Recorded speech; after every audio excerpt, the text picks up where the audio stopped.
Assalamualaikum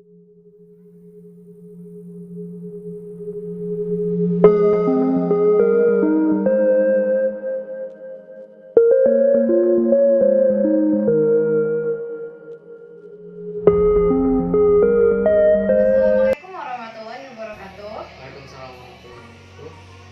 Saya Sarah Sasti Nabila. Pada kesempatan kali ini saya akan mewawancarai seorang narasumber, yakni seorang pelajar yang bernama Muhammad Arya Novandra.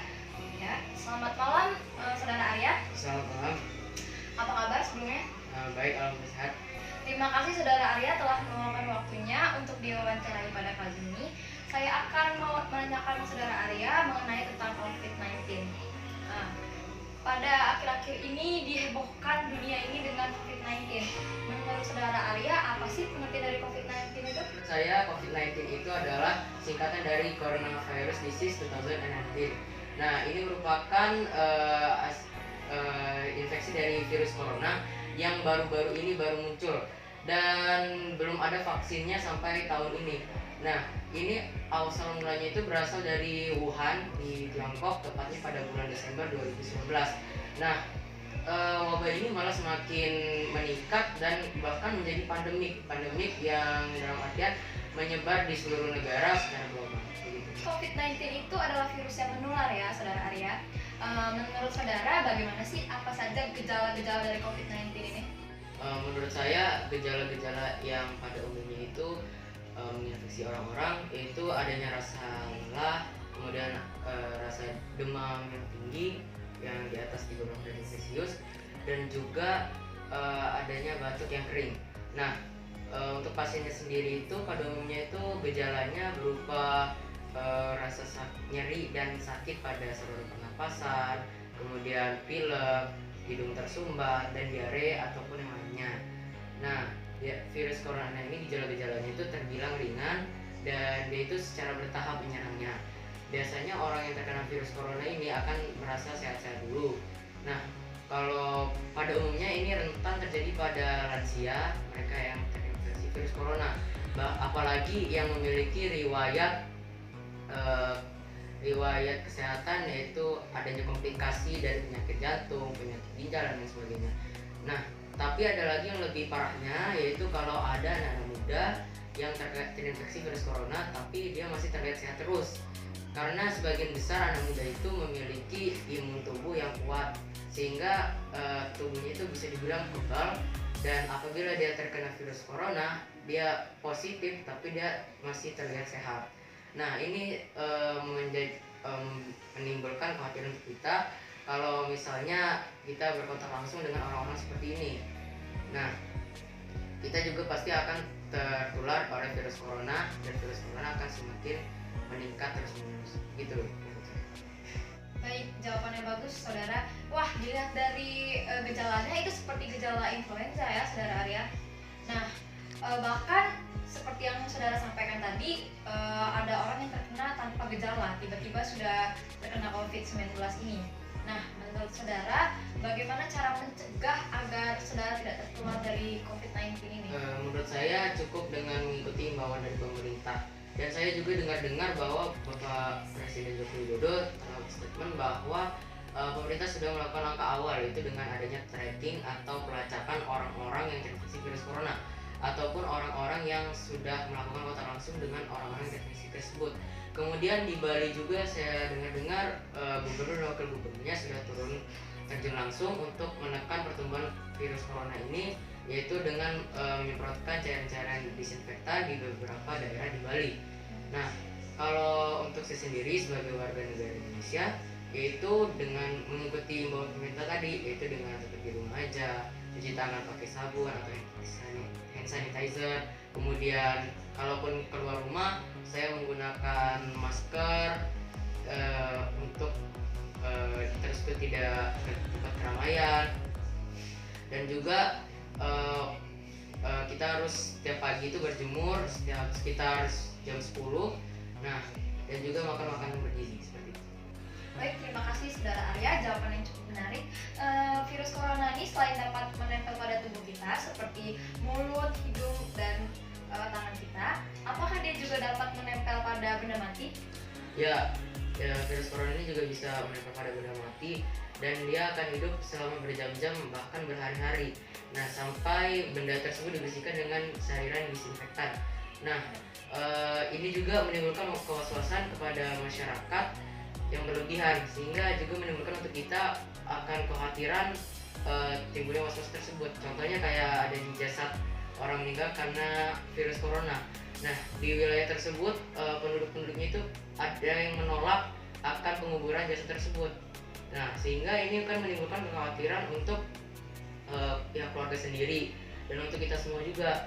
Nah, jadi saya memberi saran kepada pemerintah untuk melakukan sosialisasi di beberapa wilayah Indonesia maupun seluruh wilayah Indonesia, yaitu untuk meningkatkan informasi akan virus corona tersebut dan sehingga tidak terjadi lagi kewaspasan yang berlebihan dari pihak masyarakat Indonesia sendiri. Nah, baik, selanjutnya dengan adanya aturan pemerintah yaitu kita harus work from home sebagai pelajar, bagaimana saudara Arya menyikapinya? Nah, ini merupakan langkah yang bagus dari pemerintah. Dengan adanya work from home ini, kita jadi dibiarkan untuk belajarnya di rumah saja, sehingga kita dapat menghindari atau memutus rantai penyebaran virus corona tersebut. Oh, baik, seperti itu. Nah, dengan maraknya coronavirus ini, apakah benar saudara Arya ujian nasional itu ditiadakan untuk para pelajar? Dan bagaimana menurut saudara Arya? Ya, memang sudah ditiadakan. Lagi-lagi ini adalah langkah yang baik atau langkah yang bagus dari pemerintah untuk menekan peningkatan virus corona tersebut. Karena jika tetap dilaksanakan, maka ini akan berdampak untuk para siswa maupun keluarganya. Dengan adanya pasti peserta itu akan dikumpulkan di suatu tempat dan itulah akan terjadi penyebaran virus corona. Dan dilihat-lihat juga setidaknya ada 8 juta peserta dari ujian nasional tersebut. Nah, ini akan menimbulkan risiko yang besar jika akan dilaksanakan terus. Nah, makanya lebih baik ditiadakan. Dan juga ini katanya akan diganti dengan ujian sekolah sebagai prioritas kelulusan.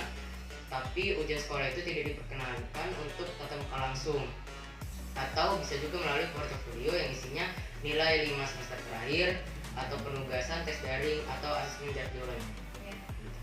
Oke, dan banyaknya asesmen jarak jauh ini, asesmen online ini, apakah saudara Arya mengalami kesulitan?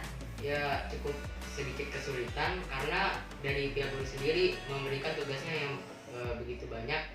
Ya, memang sih ini tanggung jawab mereka untuk mengganti nilai kelulusan, yaitu dengan tambahan-tambahan nilai dari tugas-tugas di semester akhir ini. Nah, dengan begitu pula saya juga harus menyadari dan memaklumi akan kondisi tersebut. Oh, baik, berarti dengan belajar di rumah aja ini atau work from home, apakah saudara Arya merasa jenuh atau bosan sehingga menimbulkan rasa ingin keluar rumah gitu? Jujur saya jarang keluar rumah, tapi kalaupun saya keluar rumah itu pasti ada hal-hal yang mendesak atau urgent. Nah, disitulah saya tadi menggunakan masker untuk keluar rumah ketika menyentuh benda-benda di luar. Sebelum menyentuh bagian mulut, hidung ataupun mata, itu harus cuci tangan terlebih dahulu. Dan saya juga tetap menerapkan social distancing untuk menjaga jarak dengan orang-orang di sekitar saya, dan juga tidak pergi ke tempat yang ada keramaian seperti pasar ataupun pusat-pusat perbelanjaan. Oke, saudara Arya, dari pertanyaan yang sudah saya lontarkan tadi dan sudah saudara Arya jawab, saya ingin menanyakan lagi yang lebih detail terkait seandainya saudara Arya ada kebutuhan yang sangat mendesak atau urgent dan diharuskan saudara Arya untuk keluar rumah. Nah, bagaimana saudara Arya melakukan persiapan agar tidak tertular oleh virus corona ini? Ya, seperti yang sudah saya bilang tadi, saya akan menggunakan masker untuk keluar rumah, kemudian melakukan social distancing, yaitu jaraknya mungkin 1 meter dari orang tersebut. Kemudian saya juga akan selalu cuci tangan setelah memegang benda-benda yang di luar sana. Kemudian juga ketika saya pulang ke rumah, saya langsung melepas alas kaki saya dan langsung mencuci tangan dan kaki, dan cuci tangan menggunakan sabun ataupun hand sanitizer selama kurang lebih 20 detik dengan air yang mengalir lebih bagusnya.